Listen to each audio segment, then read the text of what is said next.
welcome back to the Mind and Money Podcast. I'm Sherry, a financial coach. And I'm Val, a financial planner. And today we are talking about things we spend little to no money on in our day-to-day lives. So Sherry, start us off. What is something that you spend little to no money on? This is going to make me sound like the biggest no fun dud, but I personally do not spend any money on alcohol or recreational drugs. I always not drank, but when I did, we have addictive personalities and that can be bad for alcohol. And the older I got, the more days I felt like shit. So I just decided, why do I want, I don't enjoy the taste of alcohol. So it's not something that I missed, and I don't miss the 3 or 4 day hangover.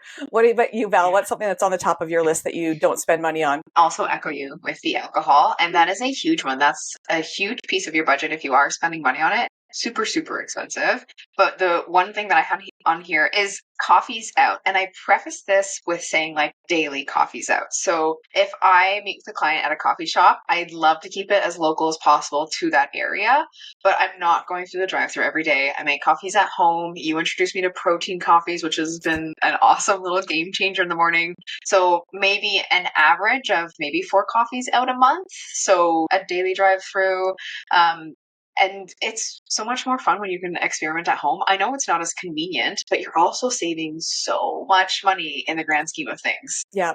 Yeah. And I think we're very similar in our values with that too. Like if I'm having a coffee out, I'm meeting somebody there. I'm having a work chat or a casual chat or a catch up. It's not just going through the drive-through. And I love experimenting with my coffees at home. And I've shared before that I invested last year in an espresso machine and I love it. And I'm able to duplicate my favorite drink from Starbucks. So why would I want to put pants on and leave the house if I can make something that tastes just as good here?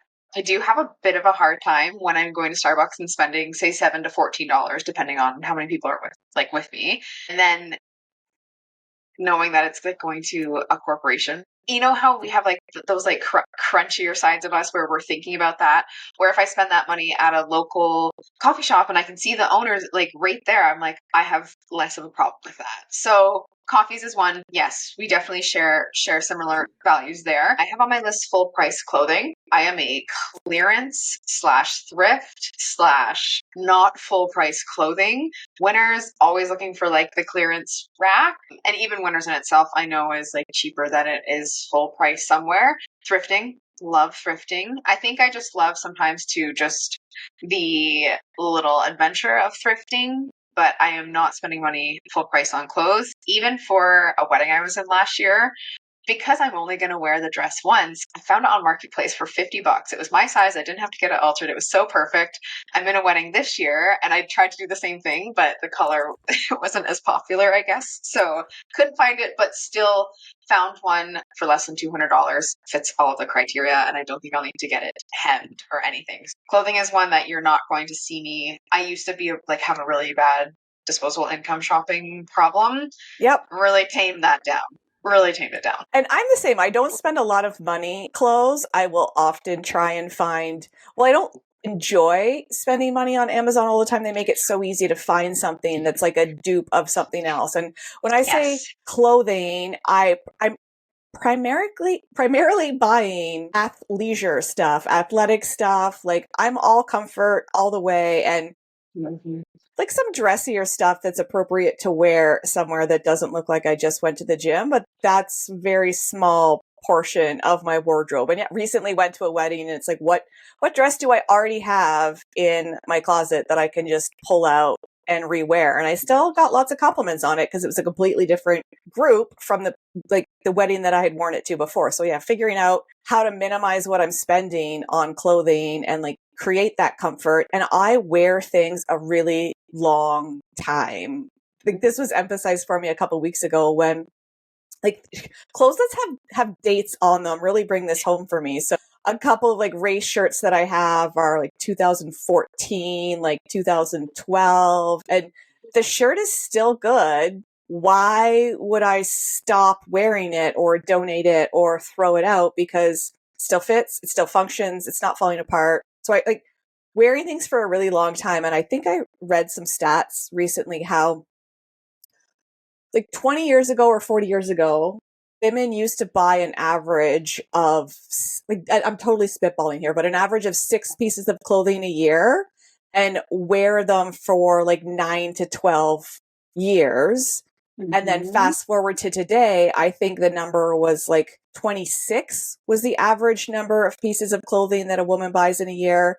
And Yeah. that she wears them an average of 7 times before getting rid of them. And that was just like a big holy shit for me. And Mhm. so I can't imagine only wearing something 7 times that I invested in. So I think this is a big area where it gives us more wiggle room in our budgets because we're not spending a lot of money on clothing. And I'm not a thrifter. I do not, I have zero patience for that. So It bless you is. for having the patience for that. It's like a game. Like you have to set yourself up to be like, I might not find what I'm looking for, and that's okay. But to your point, when it comes to like that wedding, I used to always have that energy of like, I need to get a new dress because for this Yep. event, I don't want to rewear something. But now I'm leaning back into look at what you have because I have a ton of dresses from that era, or ask a friend to borrow one. Like it's Yep. for one night because why buy something else? What's the theme right now on the internet? Under consumption? I see a lot of people doing these like videos that are in the spirit of underconsumption, but a lot of them are like major donation piles. I'm like, no, that's not the idea of it. The idea of it is stop bringing more in. And a lot of people will make changes in their life. Like, oh, I want to be crunchier. I only want to use natural products and I want to have like reduce my impact on the environment.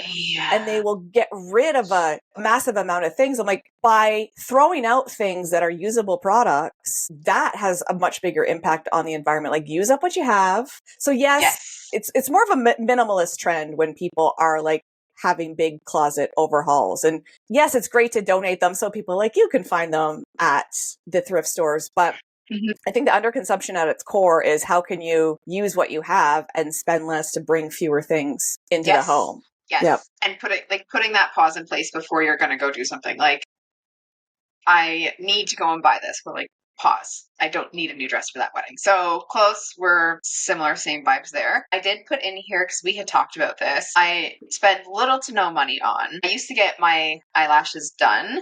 I loved it. I found it hard to always make the time for it.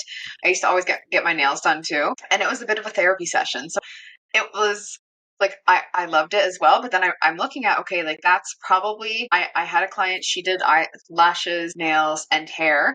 She was $300 to $400 a month on just personal things plus the time. So for me, like these were done myself from Amazon, and my nails were also done myself. So spending less money doing it myself, taking less time.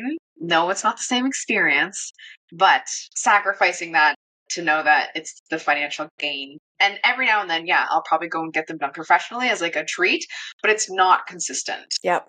Yeah. And being able to get that time back is the biggest impact. Yes, the money is great, but some of those Yeah. things can be a huge time commitment. And it's great if Yes. you've got people you go to that you enjoy that visit with, but the time to get there, the time to sit there. And yeah, it's not something that I do Yeah. very often. Like, I've never done lashes because I just can't imagine sitting still and having somebody poke at my eyes for that amount of time. But very once in a while, I will have a pedicure, but I'm like, I don't even usually Yes. paint my toenails or fingernails. And then sugaring is something I do a couple times a year. And then outside of when I go to have somebody quit, I'm doing it myself. Like, Yeah. I get a kit off Amazon and just sit and watch TV and torture Do myself it by ripping the DIY. hair out of my legs. Yeah. Yes, yes. The other thing that would kind of loop into that is hair.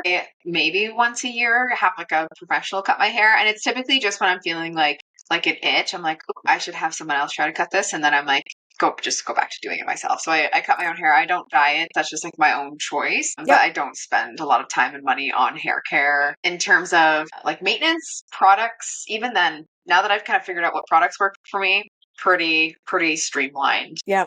And that's like the ADHD thing too, is trying to not go down another rabbit hole of this video says that this person with curly hair is doing this. And it's something when I Yes. reflect on my like impulse spending in the past is I didn't necessarily like go out and buy a whole lot of random things. But when I started buying, skincare products or hair care products from a specific line, I felt like I needed to have it all. And I probably like 4 to 5 times in my life went down the, ooh, new product, give them all to me. So like essential Yes. oils, like some of the MLM, like hair care and skincare. It's just, I want to take care of my hair and my skin. I don't get my hair cut as often as I should. Actually, just yesterday, I was like, could I cut this myself? Like what? And I Yes. do. Yes, you I can. haven't dyed it in a long time, but just like, I think it might be times that I don't look quite so not blonde. I feel like a few blonde highlights might be time to put back in there. But yeah, and again, it's a time commitment too, because the hairstylist that I love, that I've followed to multiple salons, she's a drive and I love my time with her, but it's that time, and it's more of the time really than the money, because I do include it in my budget. It's just something I've That's gone time. way too long between haircuts. And Mhm. because I've been not dyeing it and not straightening it the last couple years, I used to not have an option but to go get a haircut because it was all like split ends and stuff like that. But Fried. since I stopped like frying it, it's been a lot better. But she's due for a trim. Stay tuned for our next in-person recording where Val cuts my hair. Like everyone, this is how I would do it. What else do you Yeah. have on your list, Sherry? Restaurant meals like in the restaurant are not something that we do a lot. We typically go for more of the convenience, lower cost things. If we're just like don't have something planned for dinner, that what do you want to do? What do you want to do? And it's more like a, hop on the Subway app and see what coupons they have, what specials they have, versus Yes. like going to pick something up versus going in person to a restaurant. A restaurant is more similar to the coffees. Like it's when we're out with friends or when we're celebrating something is when we spend the money to go and have a meal out versus like just grabbing something quick if we're both avoiding making something for dinner. Yeah, I would agree with that. We definitely still do things like the restaurants, but it's more around an event Yep. or an adventure versus just like, yeah, well, let's go out tonight. It's like, no, let's get pizza or there's frozen pizza. So keeping it simple. Yep. Yep. Simple and convenient. Yep. I'm with you on that one. Anything else that you would add on this little to no spend list? We don't spend a lot on monthly subscription. So currently we have Spotify. I just canceled Netflix because we've got another TV solution. But then I also remembered I did add a subscription to Kindle Unlimited recently, early July, and that has been a game changer for me. I've read more books in 2 months than I've ever read before, because usually the Kindle books, like they're less expensive. Like they're $8, $9, $15 of the like Yes. romantic ones where I always know they're going to end up together, but I like them. Just leave me alone. But I also have a Peloton membership, which is like $62-ish a month, which it gets an investment, but we don't have gym memberships. And that allows me to use the app on my phone, on my bike, on the TV. It gives me a lot of flexibility, in the variety of workouts it has are just, and the motivation it has too, that it's built in. So not a whole lot of subscriptions as far as like entertainment. The Peloton one is my most expensive one, but she's staying. Yeah, I would say I watch our subscriptions. Like I might get it for a show, but then once we're done with that show, I'm canceling it. Like I will do that. I try not to let things run over because, as we talked about, you're never using all of them. You have them all, but you're never using them all. So cancel them, take a break, put one on when you need it, and then put it on vacation. Like just, it doesn't take that much to do. It just does take energy to do it. So take a look, see what you're spending little to no money on, see if there's something that you can kind of audit out. And there's so many people that like to turn a subscription off and like sort of pause it for a month or 2 months and turn it, like it's relatively simple. And what will often happen too is they'll be like, hey, want to come back? We'll give you 50% off for 3 months. So just by like stepping back, they're like, how do we get this person back? And one of the things that I've been more focused on is reducing the amount we spend on electronics. So I used to be very much like every 2 years I would replace my phone. It was always functioning fine, but I would replace my phone. And I kind of thought in my mind, like, well, I'm trading this in. So the earlier I trade it in, the better deal I got, because I'm Interesting. buying my phones from Apple because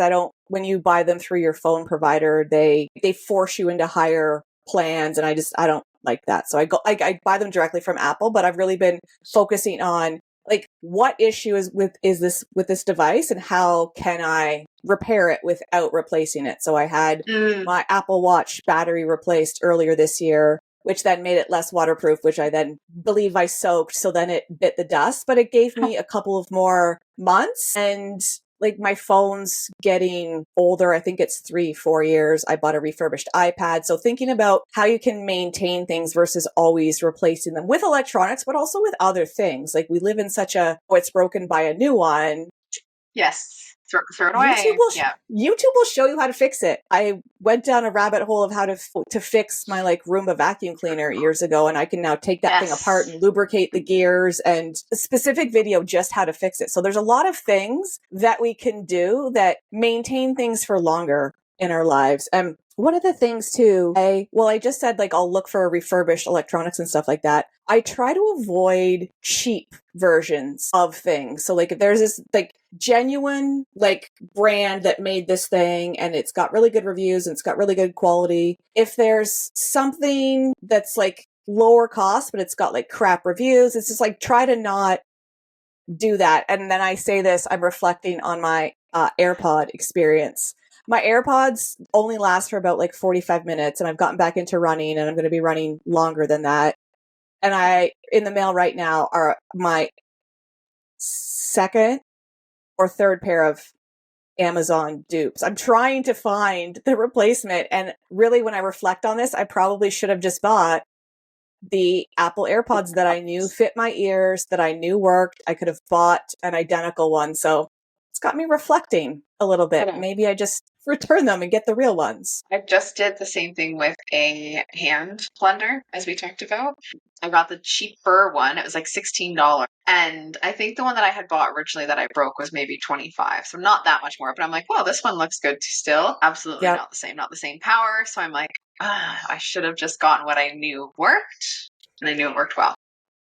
Yeah, sometimes trying to save $1 for things that like how they work is impactful. Like usually in a lot of situations, just investing the money for the thing you know that you can rely on is better than trying to find those deals. So I think that's all on my list today. Is there anything else on your list, Val? That's all on my list. I think it's so interesting. Time was a big thing for us because like if you take time and fix something, it can work for you. But also we don't do certain things because it takes time.